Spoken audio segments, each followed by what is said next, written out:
Hello everyone, welcome to all of you on my YouTube channel Manjeet science classes. So आज हम discuss करेंगे relationship between electrochemical cell and gives free energy. And also इस topic को feasibility of reaction के नाम से भी जाना जाता है। मीन्स कब रिएक्शन फिजिबल होगी, कब रिएक्शन फिजिबल नहीं होगी। फिजिबिलिटी का मतलब क्या है? स्पॉन्टेनिटी। जैसे आपने +1 क्लास के अंदर थर्मोडायनेमिक्स के अंदर पढ़ा होगा कि रिएक्शन हमारी स्पॉन्टेनियस है या फिर रिएक्शन हमारी नॉन स्पॉन्टेनियस है। उसका मतलब है फिजिबिलिटी से कि रिएक्शन हमारी पॉसिबल है या नहीं है। क्लियर? सो स्टार्ट करते हैं।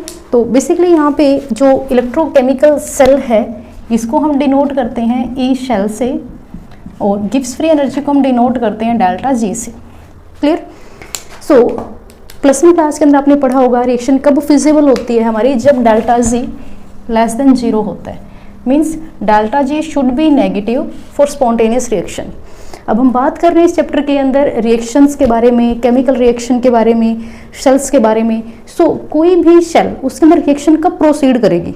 जब डेल्टा जी इक्वल होगा negative of electrical work done के।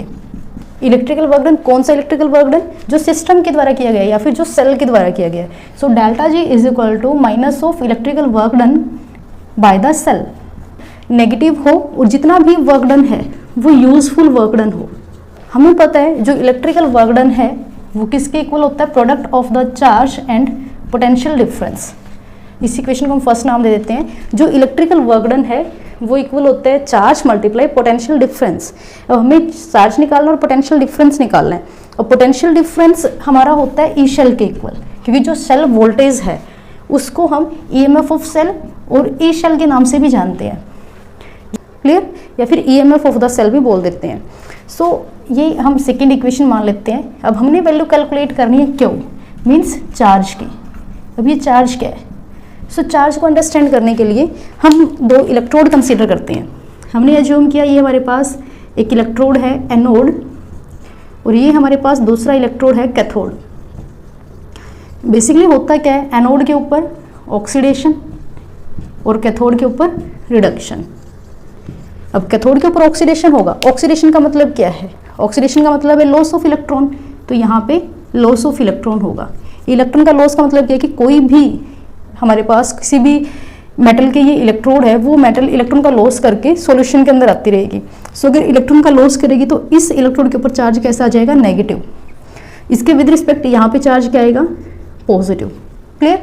मीन्स हमारा जो एनोड है इसके ऊपर नेगेटिव चार्ज इकट्ठा हो गया है, इलेक्ट्रॉन्स इकट्ठे हो गए हैं। अगर हम इनको ज्वाइन करते हैं किसी वायर के थ्रू, देन इलेक्ट्रॉन फ्लो करेंगे from anode to cathode. Anode से कैथोड की साइड इलेक्ट्रॉन फ्लो करेंगे। अब कितने इलेक्ट्रॉन फ्लो करेंगे? बेसिकली यहाँ पे हो क्या रहा है? चार्जेस मूव कर रहे हैं। अब चार्जेस मूव करें तो कितना चार्ज मूव किया, कितना चार्ज मूव करेगा इन दोनों इलेक्ट्रोड्स के बीच में? 1 इलेक्ट्रॉन मूव किया, 2 इलेक्ट्रॉन मूव किए, 3 किए, या फिर 1 मोल, 2 मोल, 3 मोल, कितने इलेक्ट्रॉन्स मूव हुए हैं? सो इन जनरल हम एज्यूम करते हैं n moles of electron move किए। Clear? n moles of electron move किए, ये है हमारा चार्ज। टोटल चार्ज कितना मूव किया? n moles of electron. अब 1 मोल ऑफ इलेक्ट्रॉन के अंदर कितने इलेक्ट्रॉन होंगे? 1 मोल के अंदर कितने इलेक्ट्रॉन होंगे? एवोगैड्रो नंबर के इक्वल 6.022 इंटू 10⁻23। n मोल के अंदर कितने होंगे? n मल्टीप्लाई 6.022 इंटू 10⁻23, इतने इलेक्ट्रॉन्स होंगे। क्लियर? अब हमने जो चार्ज निकालना है ना, कितना चार्ज मूव किया। अब चार्ज की ऐसा यूनिट क्या होती है? कूलम्स। सी के अंदर मेजर करते हैं कूलम्स के अंदर। मीन्स हमें टोटल चार्ज कैलकुलेट करना है। अब टोटल चार्ज कैसे निकलेगा? हमें पहले ये पता होना चाहिए 1 इलेक्ट्रॉन के ऊपर कितना चार्ज होता है। सो 1 इलेक्ट्रॉन पे चार्ज होता है 1.6 इंटू 10⁻⁻19 कूलम। क्लियर? सो ये हमारा टोटल चार्ज है। सो जब हम इनके मल्टीप्लाई करते हैं तो हमारे पास वैल्यू आती है यहाँ से 96352 कूलम्स मल्टीप्लाई n। क्लियर? और ये जो टर्म हमारे पास है इसको हम फैराडे कांस्टेंट बोलते हैं, जिसको कैपिटल F से डिनोट करते हैं। और सिंपली कैलकुलेशन के लिए इसको नियरली इक्वल माना जाता है 96500 कूलम्स के। क्लियर? मतलब जब राउंडिंग ऑफ करेंगे तो ये हमारा आता है 96500 कूलम्स के इक्वल। सो यहाँ से क्यों हमारे पास आया n मल्टीप्लाई 96500 कूलम्स। क्लियर?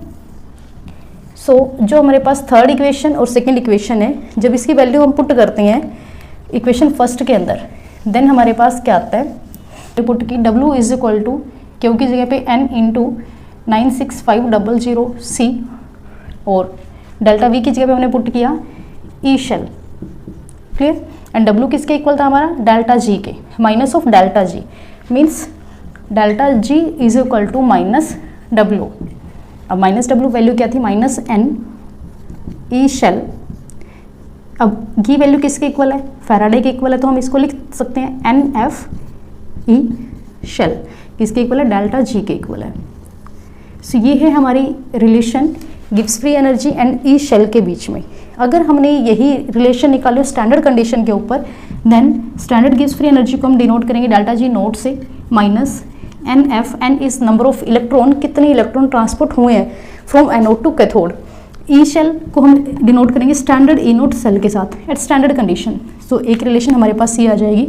अगर हमसे पूछा जाए स्टैंडर्ड गिव्स free energy and standard electrode potential के बीच में या फिर ई सेल के बीच में रिलेशन क्या है, देन हमारी ये इक्वेशन रहेगी, क्लियर। सो ये थी रिलेशनशिप गिव्स free energy and E cell के बीच में।